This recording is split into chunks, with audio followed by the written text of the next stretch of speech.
मेरा नाम रजनीश कुमार है। आपके सुंदर से चैनल सुपर 30 पर स्वागत है। मैं यहाँ पर रजनीश कुमार मैथ और एसएसटी का टीचर हूँ। तो चलिए आज मैथ के कुछ चैप्टर के विषय पर बात करते हैं। तो हमारे पास कुछ बेसिक चैप्टर है मैथ का। पहला है संख्या पद्धति, एलसीएम एवं एचसीएफ, भिन्न एवं दशमलव। उसके बाद वर्ग एवं घनमूल, एकीक नियम, अनुपात एवं समानुपात, प्रतिशत, समय और दूरी, लाभ और हानि, औसत, साधारण ब्याज, ज्यामिति, क्षेत्रफल और आयतन, बीजगणित, राशि एवं उसकी मापन। ठीक है, ये सभी बेसिक चैप्टर है। चलिए इसके बाद हम फर्स्ट चैप्टर संख्या पद्धति स्टार्ट करते हैं।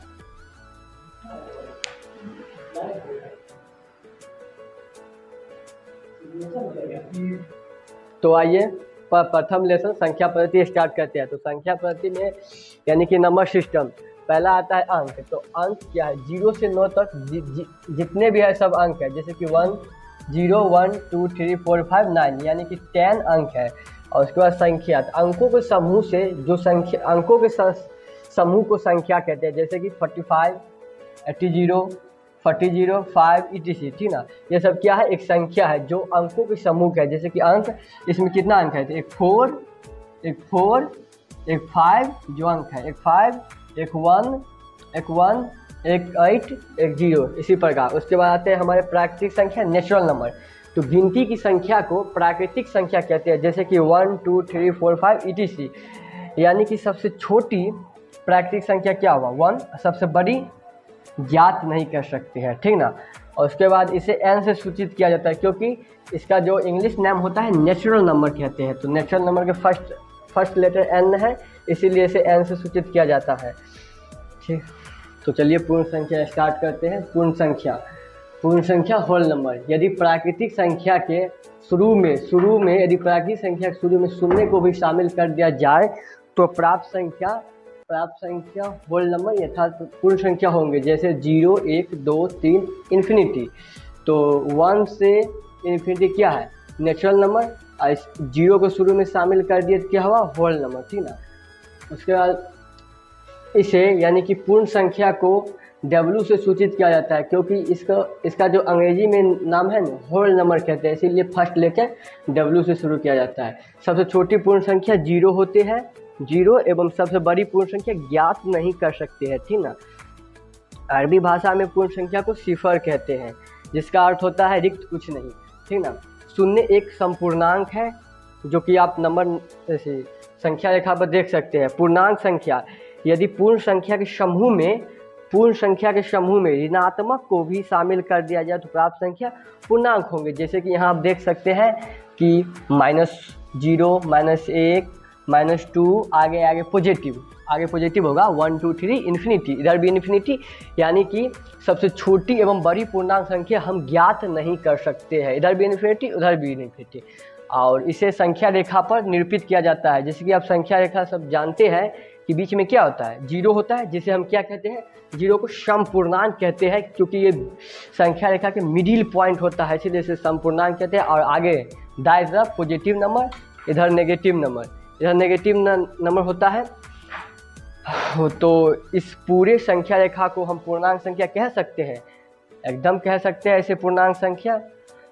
उसके सम एवं विषम, जो 2 से पूरा विभाज्य हो उसे हम सम कहेंगे, जो 2 से पूरा विभाज्य नहीं हो उसे विषम कहेंगे। जैसे कि सम में क्या होगा? 2 जो 2 से विभाज्य है, 4 जो 2 से विभाज्य है, 6 जो 2 से विभाज्य करने का मतलब हुआ कि जो पूरा भाग लग जाए। ठीक ना।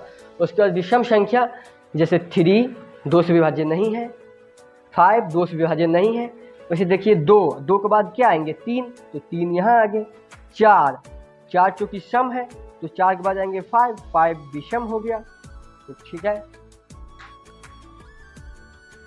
भाज्य एवं अभाज्य संख्या। ठीक है। तो भाज्य संख्या ऐसी संख्या है जो एक के अलावा किसी अन्य संख्या से भी विभाजित हो जाए। और अभाज्य मतलब कि जो एक के अलावा किसी अन्य संख्या से विभाजित नहीं हो। वैसे तो एक से सभी संख्या विभाजित होते हैं, लेकिन अभाज्य जो है सिर्फ एक ही से विभाजित होंगे। जैसे कि 4 6 8 9 ये सब भाज्य हुआ। और उसके बाद अभाज्य हुआ 2 3 5। तो यानी कि सबसे छोटी भाज्य संख्या 4 एवं सबसे छोटी विषम अभाज्य संख्या 9 एवं सबसे छोटी सम अभाज्य संख्या 2। ठीक ना। उसके बाद अभाज्य संख्या में सबसे छोटी अभाज्य संख्या यहाँ पर आप देख रहे हैं 2, लेकिन सबसे छोटी अभाज्य विषम संख्या तो 3, ठीक है। तो अब हम चलते हैं परमेय और परमेय में। परमेय संख्या क्या है, जिसे हम p/q के रूप में लिखे, ठीक ना, जहाँ q = नॉट 0, यानी कि अंश हर के रूप में लिखिए जहाँ हर = नॉट 0, उसे परमेय संख्या कहते हैं। एवं p और q तो पूर्णांक होगा, हर एक संख्या तो पूर्णांक होते हैं, जिसे आपको हम बता दिए हैं। और एवं p एवं q के रूप में नहीं लिखे, साथ ही q = 0 हो, उसे अपरमेय संख्या कहते हैं। जैसे कि परमेय में क्या आया 3, 5, √4, √16, तो इसका सोल्यूशन क्या होगा 2 ± 2, लेकिन 2 होगा, इसका होगा 4 ± 4, ठीक ना। और परमेय संख्या √50, √30 इत्यादि होंगे।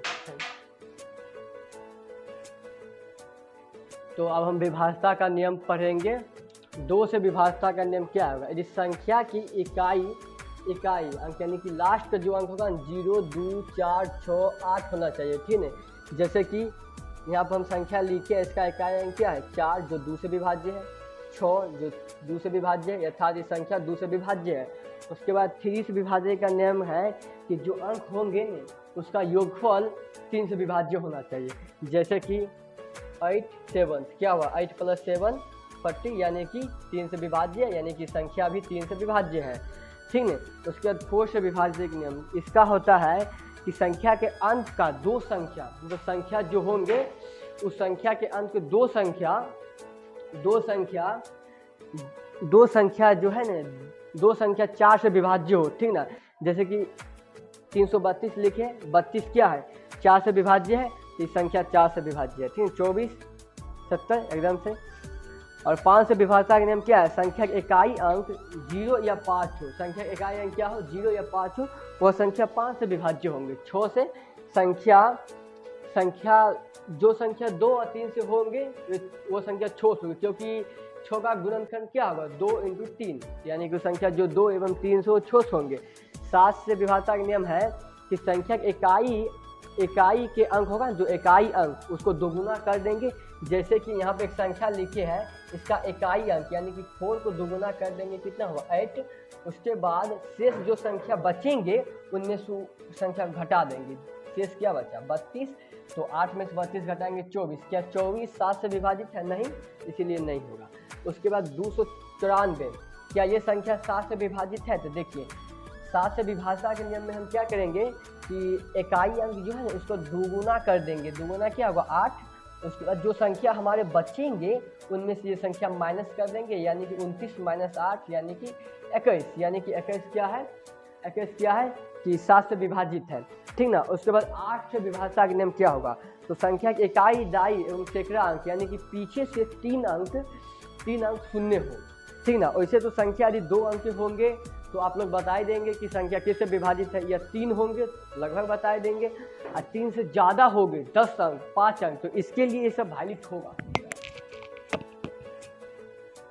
अंक होंगे तो आप बता ही देंगे कि किससे विभाजित है या नहीं है, भाग दे के निकाल लेंगे। जो 300 होगा उसको भी आपको पता ही होगा, लेकिन जो जैसे कि माना कि बड़ा संख्या हो गया 10 अंक 7 अंक का 6 अंक का 12 अंक का, तो उसके लिए विभाज्यता का नियम ये है, ठीक ना। तो आप चलिए अब 8 से विभाज्यता का नियम इकाई दाई सैकड़ा जो अंत के 3 अंक होगा वो शून्य होना चाहिए, जैसे कि आप देख रहे हैं। और 9 से विभाज्यता का नियम क्या है कि जो संख्या होंगे उस संख्या का योगफल क्या होना चाहिए 9 से विभाजित होना चाहिए। जैसे कि यहाँ पर संख्या लिखी है 99, 9 से 18 जो कि 9 से विभाजित है। और 10 से विभाज्यता का नियम क्या होगा कि लास्ट का जो अंक होंगे ना शून्य होना चाहिए, तो 10 से विभाजित है। उसके बाद हम चलिए एक क्वेश्चन CHS 2019 के करते हैं, जो CHS में यही विभाज्यता के नियम पर पूछे गए। जैसे कि आप देख रहे हैं कि 2 + 9 सोल्यूशन है, 2 + 9 + 7 + 1 + 4 क्या होगा 27 होगा, ठीक है। हाँ 27 होगा, ऐसे देख लीजिएगा 27 होगा। उसके बाद यानी कि 27 होगा तो ये 3 से विभाज्य है, यानी कि 3 से तो विभाज्य है, तो आंसर ठीक मत लगा पूरा, ठीक ना। उसका 6 के विभाज्यता का नियम क्या है? जो 2 से विभाज्यता है, जो 2 से विभाज्य होगा एवं 3 से, तो वो 6 से होगा। तो देखिए संख्या के लास्ट में 2 से विभाज्यता के नियम में क्या होता है कि इकाई अंक 0, 2, 4 और 8 होना चाहिए। तो यहाँ पे इकाई अंक क्या है? 4 है, इकाई अंक 4 है, इकाई अंक क्या है? 4 है, इसीलिए 2 से विभाज्य हुआ, 2 से विभाज्य 4 है, 4 है, तो इसीलिए 2 से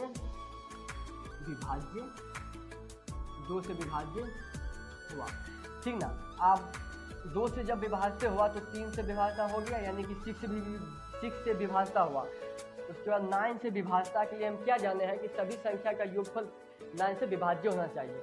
तो हम देखते हैं सभी संख्या का योगफल क्या है, 27, यानी कि यह 9 से विभाज्य अर्थात इसका सभी सही है, यानी कि CHS 2019 का क्वेश्चन है। Thank you. तो आप हमारे संख्या पद्धति का जो चैप्टर है वो ख़त्म हो चुके हैं, और इसके हम कम से कम 50 क्वेश्चन हमारे टेलीग्राम के लिंक पर हो जाएंगे, तो आप वहां से बना लीजिएगा। अच्छा से क्वेश्चन होंगे जो कि जैसे अभी बताया है कि CHS 2019 के क्वेश्चन, इसी प्रकार हमारे PYQ भी उसमें होंगे, तो आप बनाएगा। थैंक यू, इस वीडियो को बने रहे तो